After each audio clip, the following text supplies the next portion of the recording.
Hey guys, this is Scott Horne, and we're going to take a moment in this video and just touch base briefly on executory contracts. People go, what the heck is an executory contract? So if you find this video helpful, take a minute and like it. Don't forget to make any comments below. We'll do our best to address those for you. And don't forget to take a moment and join our YouTube channel. So let's just jump into executory contracts for a moment and put this on a layman's terms basis. So what is an executory contract?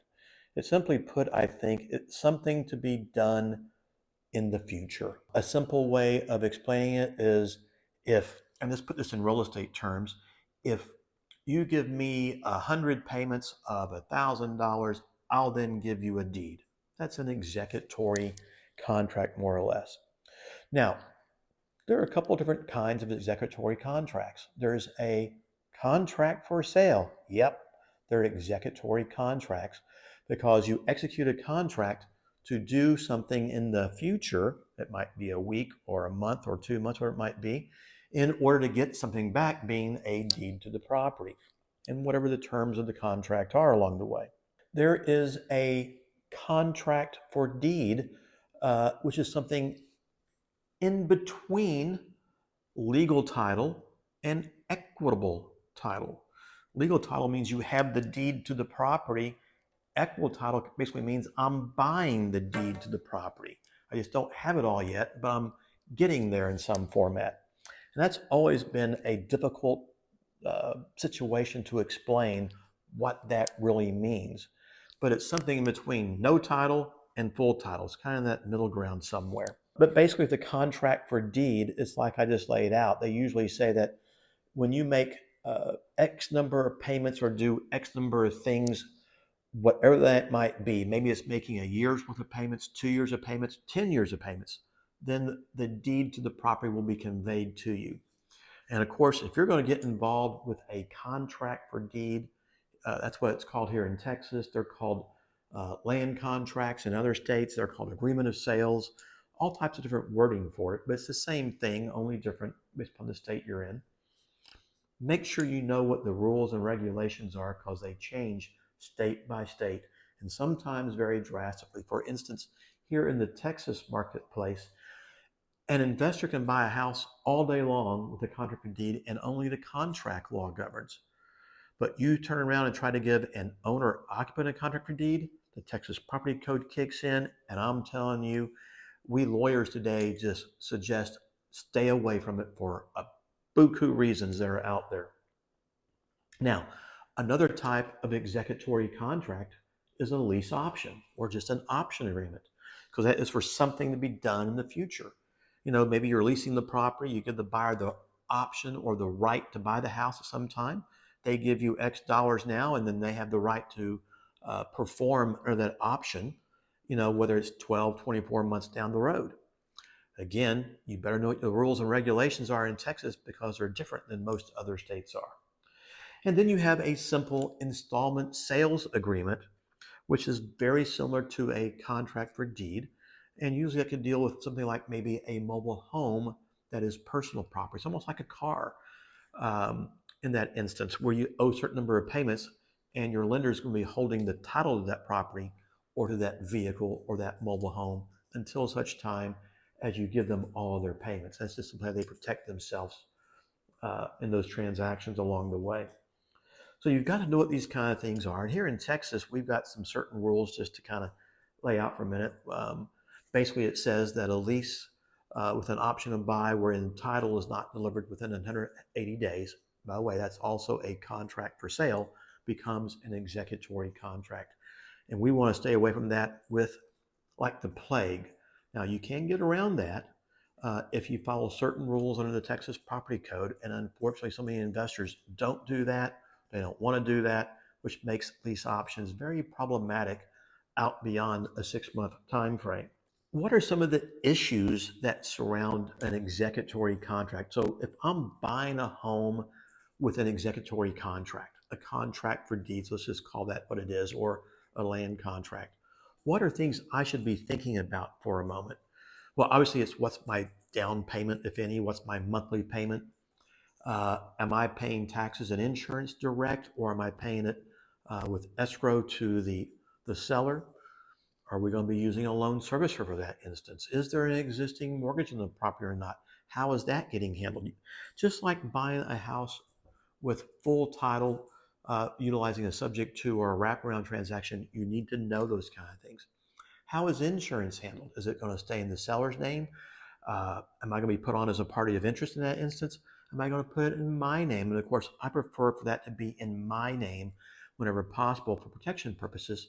And of course, contact your insurance professional regarding those kind of items out there. But you want to protect yourself with that. Now, what are other things that the investor should think about when buying a property with a land contract, a contract for deed, an agreement of sale? Well, basically, it is, what if something negative happens to the seller along the way? Because title is still in their name, they don't live in this home any longer. You're controlling it, maybe you're leasing it, whatever it might be. What happens? Could that judgment lien, IRS lien, attach to the property? Absolutely, it could. What if the seller doesn't have the ability to navigate that or pay it off? Maybe you just bought it or you're stuck dealing with it. And if the seller can't pay it, what are you going to do? Sue the seller? It kind of gets to that, getting blood sucked out of a turnip issue, right? So you've got to be smart as you're thinking about that, because those kind of things can really happen in real life. And I'll promise you, they do happen. I've dealt with it one time too many. Now, there's all this funky thing out there called a sandwich lease option, which is a hybrid of a lease option. That is where the investor goes to a lease with an option to buy from the seller, and they in turn give a back-end buyer a lease with an option. Now, in most states, not an issue in doing that, of course. Texas, you got to think about the rules and regulations with that back-end home buyer. Could you do that with another investor without it being an issue? Sure, you could. But the same issues could affect it if that original seller gets in trouble. And keep this in mind. If you're the middleman and the seller goofs up, it doesn't change your deal if you're back-end buyer. You've got to honor that, meaning you may have to cure that judgment lien or other issue that could be out there between you and the original seller of the property. So keep that in mind if you're considering doing a sandwich lease option out there. Now, what if we're selling a property to a back-end home buyer using some type of an executory contract? Again, let's get out of the Texas marketplace just because it's problematic a little bit and go to other states where it can be utilized fairly easily. And is it a positive to do? Sure. You get the property income producing. Oftentimes it gives the buyer a low entry cost to have a chance to buy that home. Do you want to do some basic homework on the buyer to see what their opportunity is to get a loan in 12, 24, 36 months maybe? Obviously, you want to check the rules and regulations of the state where you're buying these homes to make sure you're being compliant with their laws. And the amount of money, of course, that the buyer is going to give you as an option fee in most cases will be non-refundable.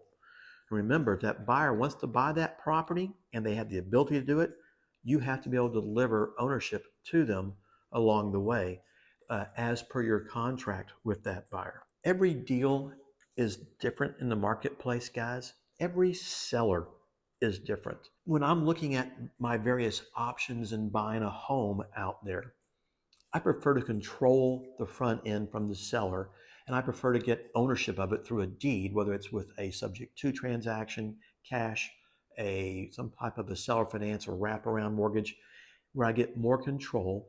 And I could put a short-term type arrangement on it with a balloon payment in that instance. Works very well. I prefer longer term, obviously, if and when needed or necessary. Now, if I do control the deal, can I do that lease option to a back-end buyer? Can I do that contract for deed to them? Absolutely, I can. But I do want to protect that buyer. Now, the lease option, insurance is going to stay in my name, and any optionee, the prospective buyer out there, they need to get their own content coverage on that home. If it's going to be a contract for deed, however, though, I'm going to want that buyer to get their own insurance and insure and protect us out there so that they're better protected. And I'm going to be able to get probably a larger initial down payment using a contract for deed because they're getting a little bit more than they are getting with that lease option.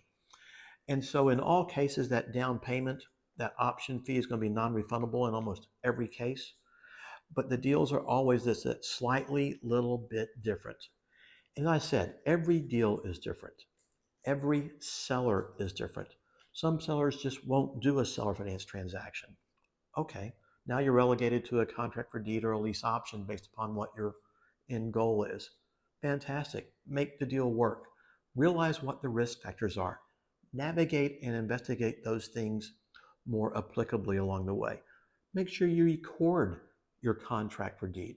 Maybe you want to record your option agreement in order to protect yourself also in the deed records of the county where the property is located.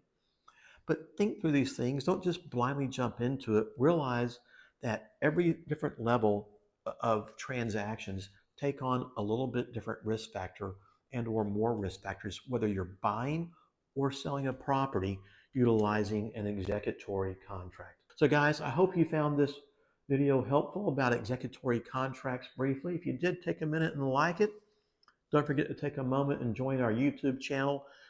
I look forward to talking to you guys next time.